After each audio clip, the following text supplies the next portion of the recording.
하나님 아버지, 부활 아침 부활주일 헌금과 주일헌금과 11조와 각종 감사의 제목들을 담은 헌물을 주 앞에 드리면서 하나님을 예배하게 하심을 감사합니다. 예물을 받아주시고 이 하나님의 교회, 정말 하나님의 교회답게 영광스러운 모습으로 세워지게 하시고 질적으로 양적으로 부흥하는 시드니 혜림교회가 되게 하여 주옵소서.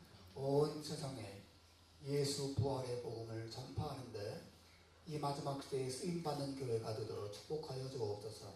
하나님, 우리가 또 하나님 말씀 앞에 같이 모였습니다.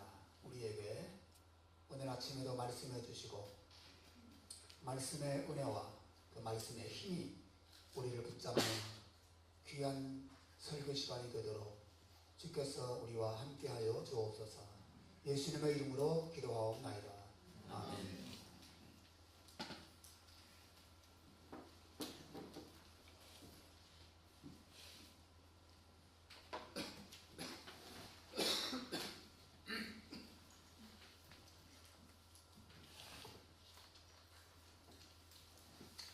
오늘의 부활주일입니다. 우리는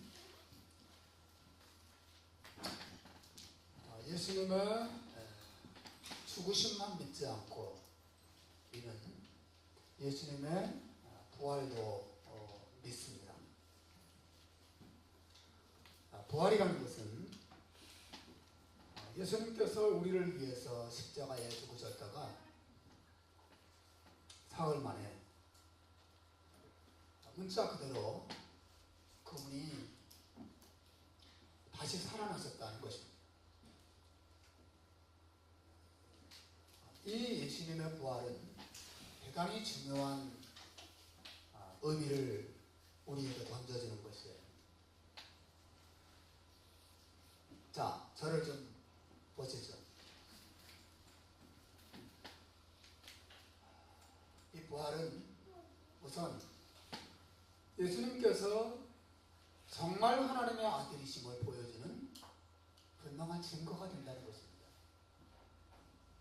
로마서 1장 4절에 보면 성결의 영으로는 죽은 자 가운데서 부활하사 능력으로 하나님의 아들로 선포되셨으니 곧 우리 주 예수 그리스도이십니다. 여러분, 예수님이 부활하셨다는 것은 예수님이 그저 평범한 사람이 아니라 정말 하나님의 아들이심을 우리에게 선포해주는 중요한 의미를 가지고 있어요. 여러분, 예수님이 하나님의 아들이심을 믿습니까? 그분이 죽으셨어. 그리고 그분이 다시 살아나신 것입니다. 놀라운 일이죠. 우리의 이성으로는 도저히 다 파악할 수 없는 영광스러운 진리가 이 안에 담겨 있습니다. 뿐만 아니라 예수님의 부활은 예수님께서 십자가 위에서 담당하신 죄 사함이 완전하게 이루어졌다는 것을 의미해요. 로마서 4장 25절에 보면 예수는 우리가 범죄한 것 때문에 내어짐이 되고 또한 우리를 의롭다 하시기 위하여 살아나셨느니라, 이렇게 말하고 있죠. 예수님이 다시 살아나셨다고 하는 것은 십자가 위에서 죄를 다 처리하셨다는 것을 의미해요. 예수님이 죄 사함이 실패했다면, 그분이 죽으셨는데 죄가 아직 다 처리가 된 것이 아니라면, 죄값이 여전히 남아있다면 죽음은 예수님은 붙잡고 있을 것입니다. 그러나 죄값이 다 지불되었기 때문에 죽음이 예수님을 붙잡고 있을 근거가 사라졌어요. 죽음은 죄가 있어야 힘을 내거든요. 죄가 없는데 죽음이 있겠어요? 있겠어요? 없겠어요? 죄가 없는데 죽음이 없죠. 그럼 아담과 하와가 죄를 안 지었을 때 이 세상에 죽음이 없었어요. 언제 죽음이 들어왔습니까? 죄가 들어오면서 죽음이 세상에 들어왔어요. 예수님은 왜 부활할 수 있었습니까? 죄를 다 처리하셨기 때문에 부활할 수 있었다는 거예요. 여러분 믿으시길 바랍니다. 예수님이 구원을 온전하게 이루신 것이에요. 부활의 중요성은 한 가지 더 있어요. 예수님은 부활 때문에 우리도 장차 부활할 소망을 가지게 되었다는 것입니다. 고린도전서 15장 20절에 바울이 말합니다. 그러나 이제 그리스도께서 죽은 자 가운데서 다시 살아나사 잠자는 자들의 첫 열매가 되셨도다 고 말합니다. 예수님의 부활은 예수님 혼자만의 부활로 끝나지 않아요. 예수님의 부활은 우리의 부활로 이어지게 됩니다. 예수님이 부활하셨기 때문에 우리도 부활할 수 있게 된 것이에요. 여러분이 장차 부활할 것을 믿습니까? 그거 알고 계세요? 여러분이 무덤에 묻혀도 언젠가 여러분의 몸이 다시 살아날 것입니다. 우리 아버님이 돌아가셨는데 그 아버님이 다시 살아나실 것입니다. 그리고 하늘로 올라가신 그 아버님의 영혼이 이 땅에 다시 살아난 자신의 몸과 다시 결합하게 되는 것을 보게 될 것입니다. 놀라운 신비죠. 여러분 고린도전서 15장 51절 52절에 보면 바울이 분명히 말해요. 보라 내가 너희에게 비밀을 말하노니 우리가 다 잠잘 것이 아니요 마지막 나팔에 순식간에 후련이가 변화되리니 나팔 소리가 나매 죽은 자들이 썩지 아니할 것으로 다시 살아나고 우리도 변화되리라. 나팔 소리는 천사장의 나팔 소리를 말해요. 우리 주님이 재림하실 때 천사들과 함께 나팔 소리와 더불어서 임하실 때 그 소리와 함께 죽은 모든 하나님의 백성들이 다시 살아날 것을 말하고 있어요. 물론 불신자들의 몸도 살아납니다. 그러나 그들의 살아남은 멸망을 위한 지옥에 들어가기 위한 부활이지만 우리는 구원과 영생을 위한 부활로 다시 살아나게 될 것입니다. 여러분 우리의 부활이 무엇 때문에 가능하게 됐다고요? 바로 예수님의 부활 때문에 우리도 부활할 수 있게 된 거예요. 또 한 가지 여러분 우리들에게 예수님의 부활이 가져다 주는 실제적인 중요성이 있어요. 그것은 이 땅에서 예수 믿는 죄인들이 영혼의 부활을 경험할 수 있게 되었다는 것이에요. 영혼의 부활이라.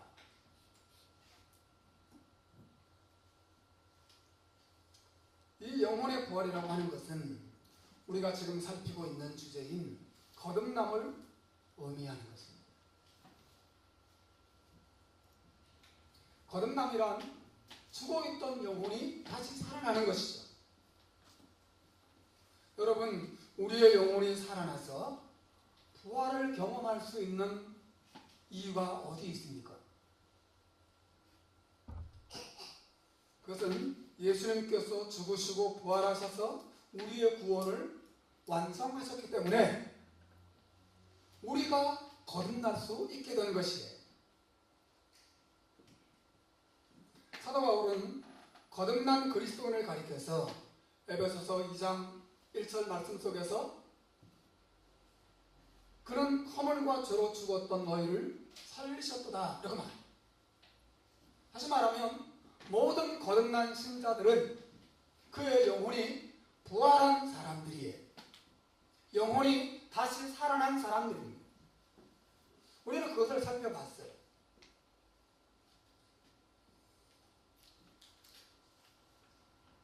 우리는 지난 3주간에 걸쳐서 거듭남이 무엇이고 왜 거듭남이 우리에게 필요한지 생각해 봤죠.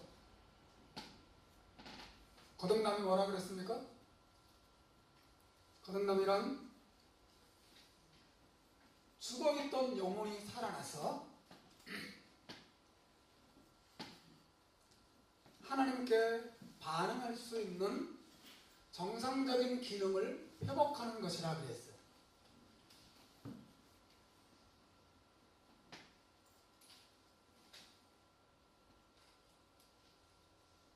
거듭나기 전에 사람들의 영혼은 하나님께 반응할 수가 없어요.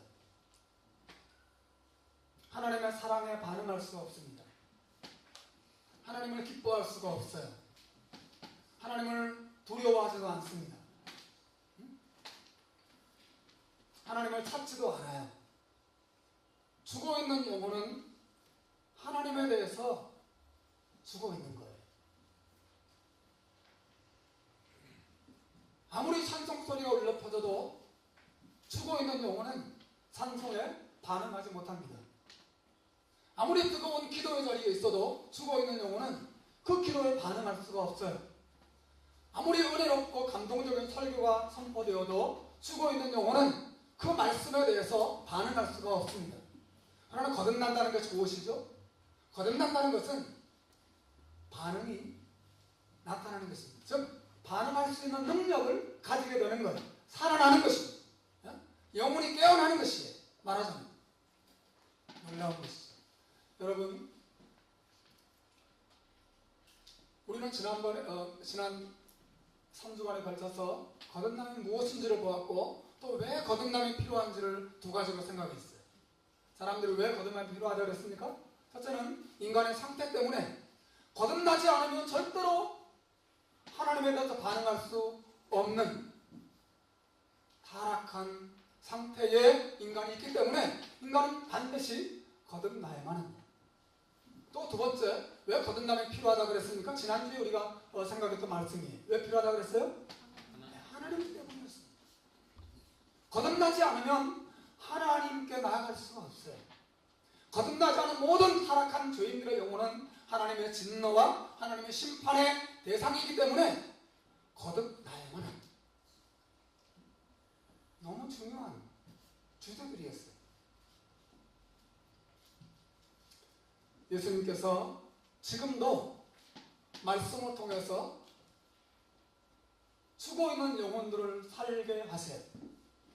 요한복음 5장 25절에 보면 우리 주님이 직접 말씀하십니다. 진실로 진실로 너희에게 이르노니 죽은 자들이 하나님의 아들의 음성을 들을 때가 오나니 곧 이때라. 듣는 자는 살아나리라. 여러분, 이것은 예수님의 마지막 날 재림할 때의 말씀을 의미하는 게 아니에요. 죽은 자들이 하나님의 아들의 음성을 들을 때가 오나니 언제라고요? 곧 이때라. 이때라. 지금, 예수님 당시인 지금, 그리고 이 말씀이 들려지고 있는 지금 죽어있는 영혼들이 예수님의 말씀을 들을 때, 예수님의 음성을 들을 때 그 영혼이 살아난다고 했어요. 예수님의 사랑의 소식을 들을 때 하나님의 성령께서 그 사람의 생각과 마음속에 역사하셔서 살아나게 하시고 그 하나님의 은혜와 사랑에 대해서 반응하게 한다고 그랬어요. 여러분, 나 거듭난 줄로 믿습니다. 여러분, 또 자기를 살펴봐야 돼요. 나는 거듭난 신자인가? 자, 오늘 제가 여러분과 더불어서 살피려고 하는 것은 거듭남의 결과가 무엇이냐 하는 것입니다. 그렇게 거듭났어요. 여러분 다 거듭나셨습니까? 여러분이 거듭났다는 것을 어떻게 알 수 있습니까? 사람이 거듭나지 아니하면 하나님 나라에 들어갈 수 없다고 주님 말씀하셨어요. 거듭나지 않은 사람은 신자가 아닙니다. 거듭나지 않은 사람은 구원받은 사람이 아니에요. 누구든지 거듭나야 합니다. 그러면 내가 거듭났다는 것을 어떻게 알 수 있죠? 거듭난 신자에게서 어떠한 특징이 나타납니까? 또 거듭남은 신자에게서 어떤 결과를 불러일으킵니까? 여러분 자신이 거듭났다는 것을 무엇을 통해서 확인하시나요? 거듭남의 결과는 이것이, 그것은 회개와 믿음이. 따라서 회개와 믿음. 회개와 믿음. 여러분, 거듭난 사람들은 회개와 믿음에 이르게 돼요. 회개와 믿음이라고 하든 믿음과 회개라고 하든 크게 상관은 없어요. 사실은 이 두 가지가 동시에 일어난다고 봐야죠. 회개와 믿음, 이 두 가지를 신학자들은 회심이라 이렇게 표현해요. 뭐라고요? 회심. 회심이란 말 들어보셨어? 네? 회심했다. 아, 저 사람 회심했어. 아, 아무개 형제 자매가 회심해야 될 텐데. 회심이라는 표현을 종종 씁니다. 한글 뭡니까? 영어 사전을 찾아보니까 conversion, 회심이라는 단어를 귀의했다, 종교에 귀의했다, 그런 표현으로 이렇게 사전에 써놨더라고요. 귀의했다. 아무개가 귀의했다. 사실은 회심의 참된 의미를 놓치고 있는 표현이죠. 귀의했다는 말은. 무신론에서 혹은 불교에서 혹은 다른 종교에서 기독교로 전향했다. 그것은 회심을 의미할 수도 있고 의미하지 않을 수도 있는, 회심은 보다 진지하고 깊은 의미를 가지고 있어요. 회심이라는 것은 그 사람의 마음속에서 회개와 믿음의 반응이 나타나는 것을 의미해요. 회심의 두 요소 뭐라고요? 회심의 두 요소 뭐라고요? 회개와 믿음. 회개와 믿음. 성경은 회개와 믿음, 이 두 가지가 거듭나고 구원받은 백성에게서 나타나는 대표적인 특징이라고 말해주고 있어요. 여러분 잘 들으셔야 돼요. 어떻게 들어야 돼요? 어떻게 들어야 돼요? 잘 들으십시오. 잘. 예수님께서 복음을 전파하실 때 사람들에게 요구하셨던 게 뭐예요? 마가복음 1장 15절에 보면 예수님의 설교를 이렇게 요약하고 있어요. 이르시되 때가 찼고 하나님의 나라가 가까웠으니 회개하고 복음을 믿으라. 여러분, 예수님께서 하나님의 말씀을 전파할 때 사람들에게 두 가지를 요구하셨죠. 뭐예요? 첫 번째는 뭐예요? 회개하고, 두 번째는 뭐예요? 복음을 믿으라고 하는 거죠. 예수님은 사람들에게 회개를 요구하셨어요. 그리고 믿음을 요구하셨습니다. 즉 회심을 요구하는 거예요. 거듭난 사람들은 반드시 회개와 믿음의 반응을 나타낸다는 것입니다. 베드로가 오순절날 성령에 충만해서 유대인들에게 설교할 때 그 설교의 내용이 무엇인가를 여러분 보십시오. 사도행전 2장 38절에 보면 베드로가 말합니다.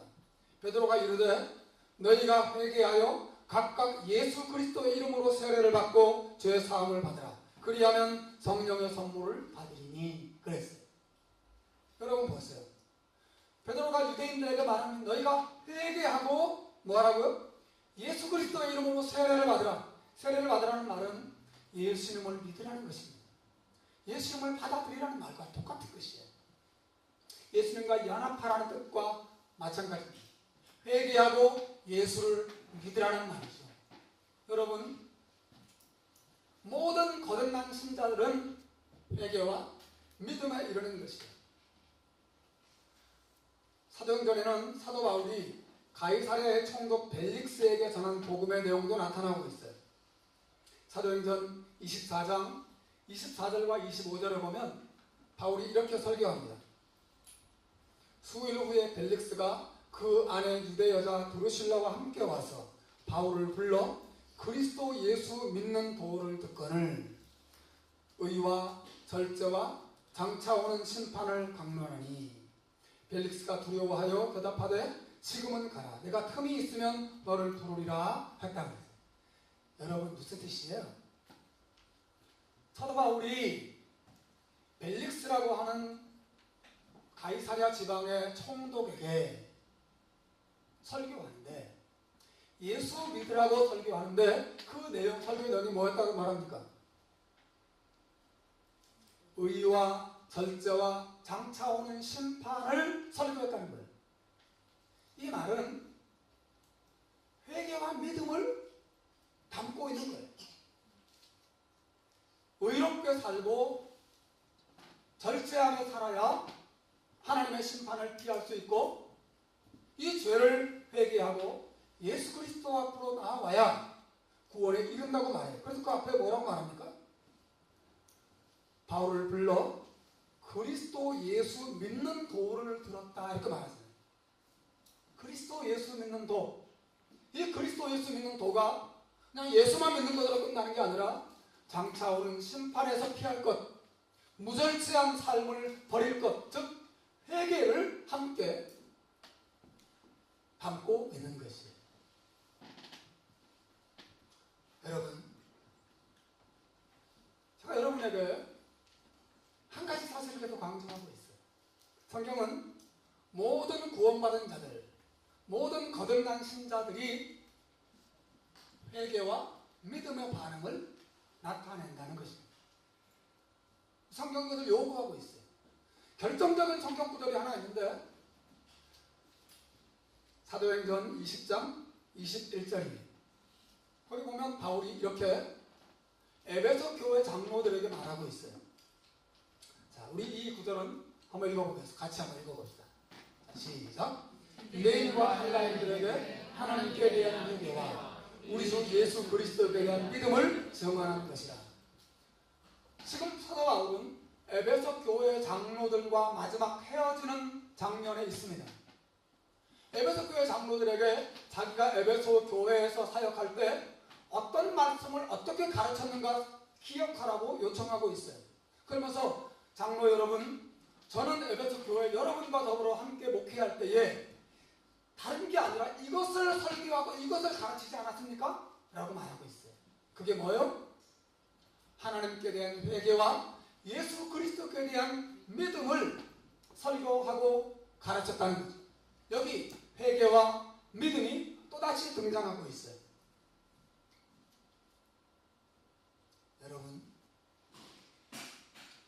여러분이 거듭난 것으로 그치면 안 돼요. 여러분이 거듭났다는 것을 무엇으로 증명해야 됩니까? 무엇으로 증명해야 돼요? 반드시 회개와 믿음으로 그 거듭남을 증명하셔야만 하는 것이에요. 거듭나기만 하고 회개와 믿음이 없는 삶, 정상적인 신자의 삶을 살아갈 수가 없습니다. 잠시 후에 제가 다루겠지만, 신자가 거듭난 다음에 회개와 믿음을 경험할 때까지 시간적인 간격이 있을 수 있어요. 어떤 사람은 거듭남과 동시에 회개와 믿음을 경험하기도 하고, 어떤 사람은 상당 시간 지나면서 경험하기도 합니다.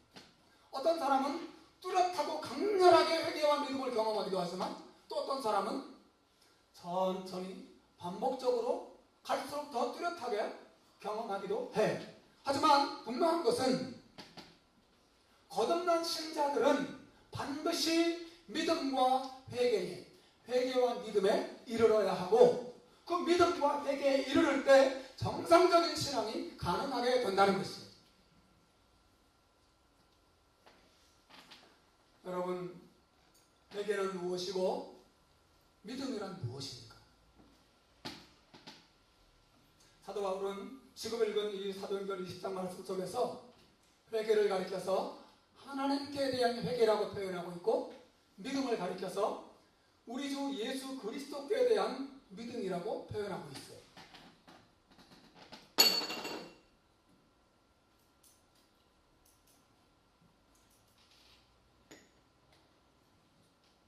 예수님께 대한 회개와 하나님께 대한 믿음이라고 표현하지 않아요. 그렇죠? 바울이 의도적으로 나누고 있어요. 의도적으로 나누고 있습니다. 회개는 누구에게 대한 거예요? 예, 회개는 하나님께 대한 것입니다. 믿음은 누구에게 대한 거예요? 예수님에 대한 것이에요. 하나님께 대한 회개와 예수 그리스도께 대한 믿음을 내가 너희들에게 전파했다 말이에요. 물론 폭넓게 말하면 예수님과 하나님이 동등한 분이시니까 예수님에 대한 회개도 맞죠. 그건 틀린 것은 아닙니다. 그러나 바울은 매우 어떤 의도를 가지고 이것을 나누고 있어요. 하나님께 대한 회개와 예수님께 대한 믿음. 여러분 이것을 이해하는 것도 대단히 중요한 것이에요. 여러분이 거듭난 신자라면 하나님께 대한 회개가 있어야 하고 예수 그리스도께 대한 믿음이 있어야 하는 것이에요. 회개란 무엇입니까? 회개란 거듭난 신자가 하나님께로 돌아가는 것이에요. 회개란 누구에게 돌아가는 거예요? 하나님께로 돌아가는 것입니다. 모든 죄인들은 하나님을 떠난 상태예요. 그래서 하나님을 모릅니다. 하나님에게 무관심해. 모든 죄인들은 하나님을 향한 적대감도 가지고 있어요. 그런데 하나님의 은혜로 하나님을 떠나 있던 영혼이 거듭납니다. 그리고 그 영혼이 하나님에 대해서 눈을 뜨기 시작해요. 그리고 하나님을 알게 됩니다. 하나님이 창조주라는 사실을 알게 돼요. 하나님이 자기를 사랑한다는 사실도 깨닫게 됩니다.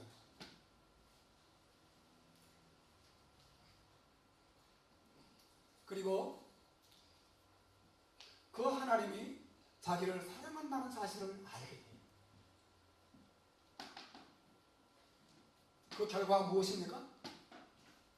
그 결과가 바로 회개예요.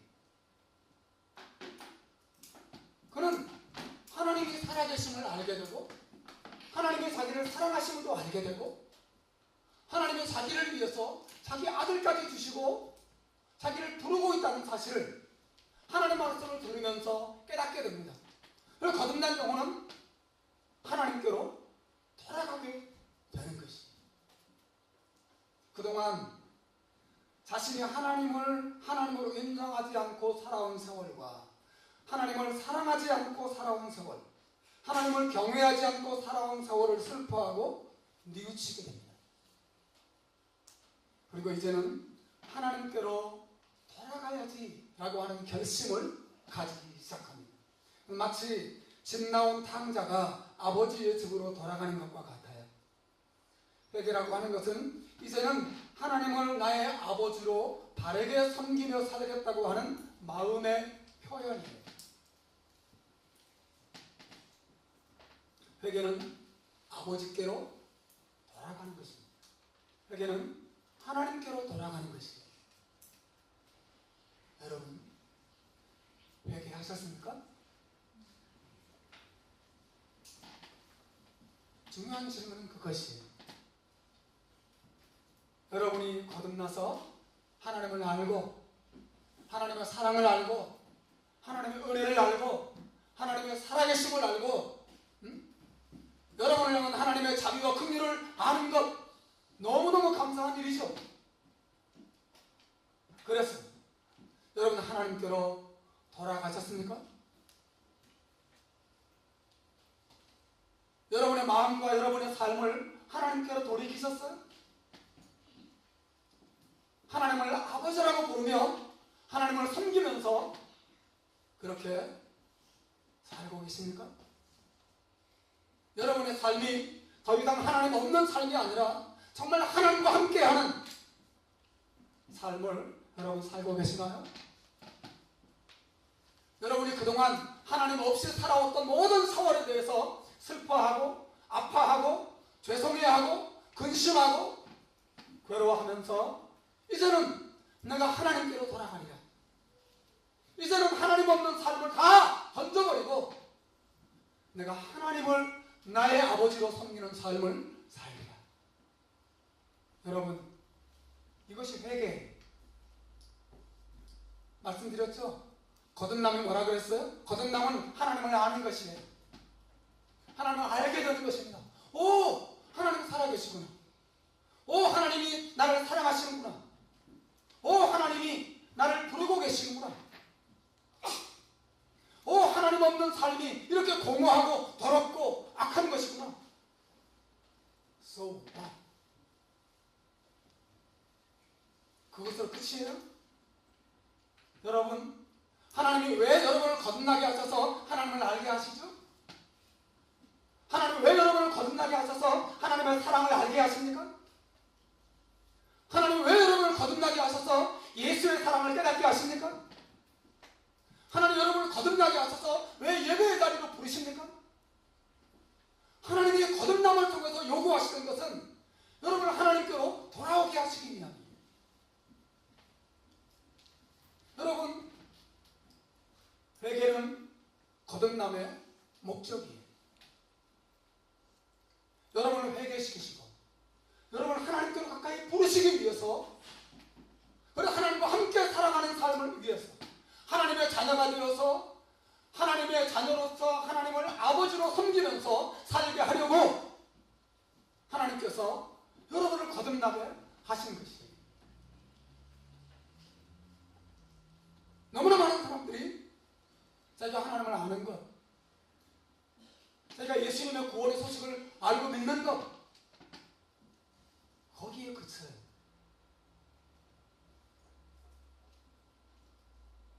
여러분,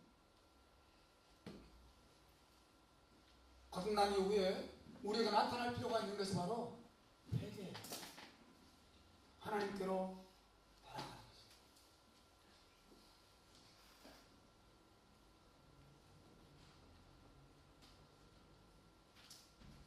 거듭나신 자는 회개와 더불어서 믿음의 반응을 나타내요. 믿음이란 무엇이죠?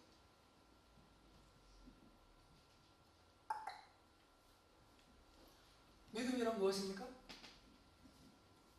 믿음이란 거듭난 신자가 예수님께서 십자가에서 이루어 주신 용서와 베푸신 사랑을 가슴으로 받아들이는 것이에요.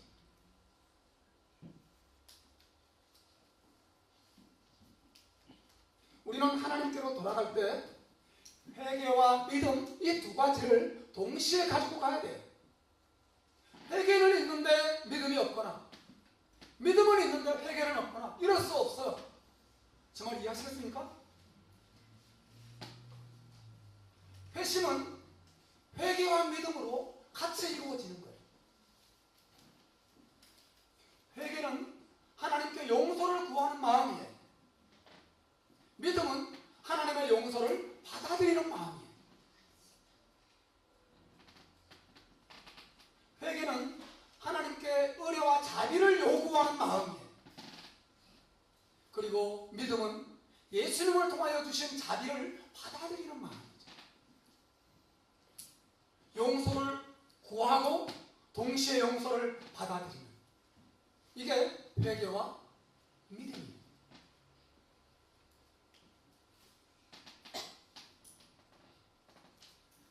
그래서 여러분,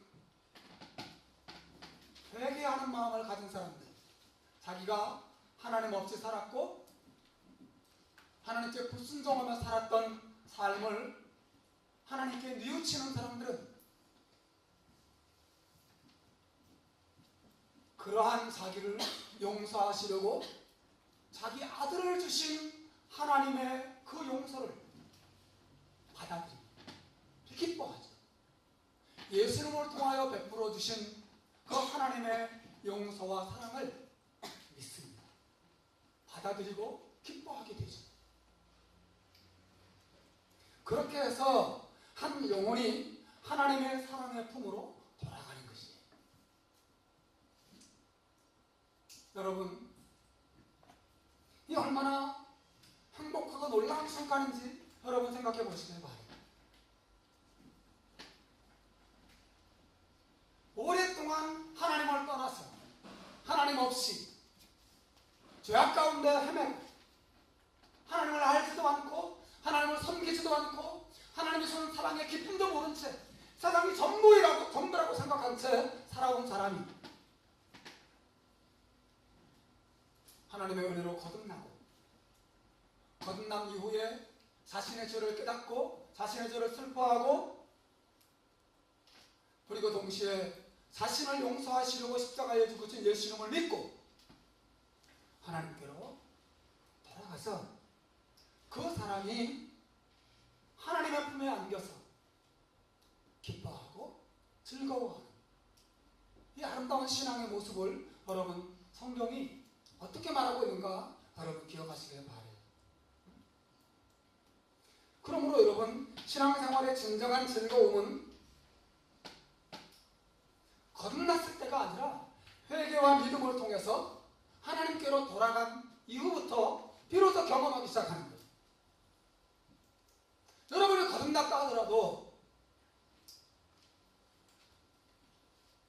회개 속에서 여러분의 죄를 슬퍼하고 또 동시에 여러분의 죄를 용서하시는 하나님의 은혜와 사랑을 믿음으로 받아들이지 않으면 그런 역사가 여러분의 심령 속에 일어나지 않으면 신앙생활은 거듭났음에도 불구하고 여전히 몸이 건조하고 형식적이고 기계적인 신앙생활을 할 수밖에 없는 것입니다. 여러분 거듭난 사람도 성경이 하나님의 말씀인 것을 믿어요. 네? 거듭난 사람도 성경이 하나님의 말씀인 것을 믿어요. 하지만 회개와 믿음을 경험한 사람들이 성경에 나타나는 것은 그냥 성경이 하나님 말씀인 것만 믿는 게 아니라 성경을 사랑하기 시작합니다. 거듭난 사람도 하나님의 살아계심을 믿어요. 그러나 회개와 믿음을 경험한 사람은 그 하나님과 교제하는 즐거움을 누리기 시작해요. 거듭난 사람도 때때로 기도합니다. 하지만 회개와 믿음을 경험한 사람은 그 기도의 즐거움이 무엇인지 맛보기 시작해요. 거듭난 사람도 하나님께 예배합니다. 하지만 회개와 믿음을 경험한 사람들은 예배 속에서 자신의 마음을 드리는 것이 무엇인지 알기 시작해요. 거듭난 사람도 예수님의 용서와 사랑을 믿습니다. 하지만 회개와 믿음을 경험한 사람들은 예수님의 용서와 사랑 때문에 그들의 가슴이 뜨거워지기 시작해요.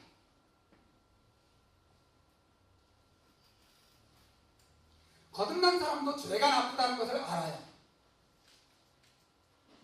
죄를 하나님이 싫어한다는 것을 압니다.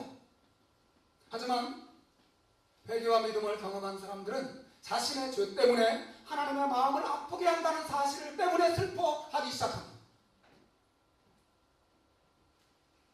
여러분 거듭난 것과 회개와 믿음을 경험하는 것은 다른 문제예요. 물론 이것이 동시에 일어나기도 합니다.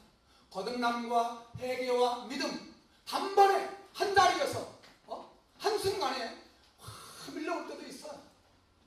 그러나 모태신앙들처럼 어릴 때부터 믿음의 가정에 태어나서 목회자 자녀들처럼 집사님들, 장로님들, 권사님들 가정처럼 그렇게 어릴 때부터 교회에서 자랐기 때문에 그냥 늘 수도 없이 들어오면서 그 말씀을 그냥 익히 알고 있는 사람들, 그런 사람들은 이 회개와 믿음이 서서히 진행되기도 하죠. 그러나 여러분 분명한 것은 단번에 이루어지든 서서히 이루어지든 이루어져야만 하고 이루어진다는 것입니다. 그리고 이루어질 때 신앙생활이 질적으로 바뀌어져요. 질적으로.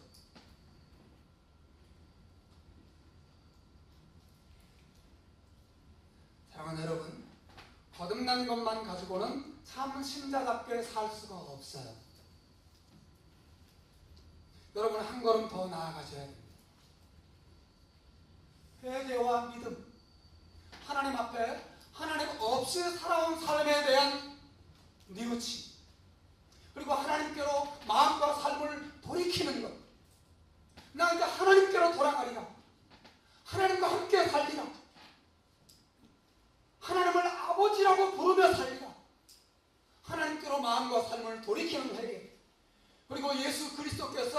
나를 정말 사랑하셔서 십자가에 죽으셨다고 하는 이 위대한 십자가의 사랑을 믿음으로 붙잡는 것, 이 회개와 믿음이 여러분의 마음속에서 하나님의 은혜로 경험되기 시작할 때 여러분은 말할 수 없는 기쁨을 맛보기 시작할 것입니다. 그리고 여러분의 신앙의 삶이 형식적이고 외형적인 것에서 이제는 더 본질적인 곳으로, 더 은혜로운 곳으로, 더 풍성한 자리로, 더 경험적인 것으로 바뀌기 시작할 것이에요.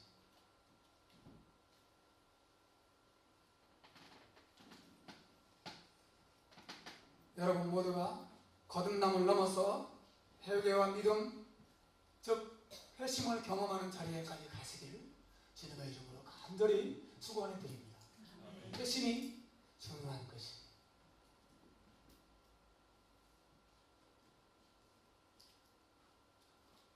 정말 안타깝게도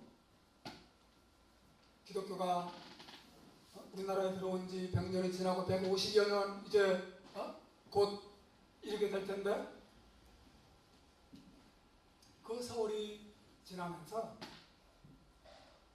이제는 기독교 집안 1세대, 2세대, 3세대, 4세대까지 나타나기 시작하고 있어요.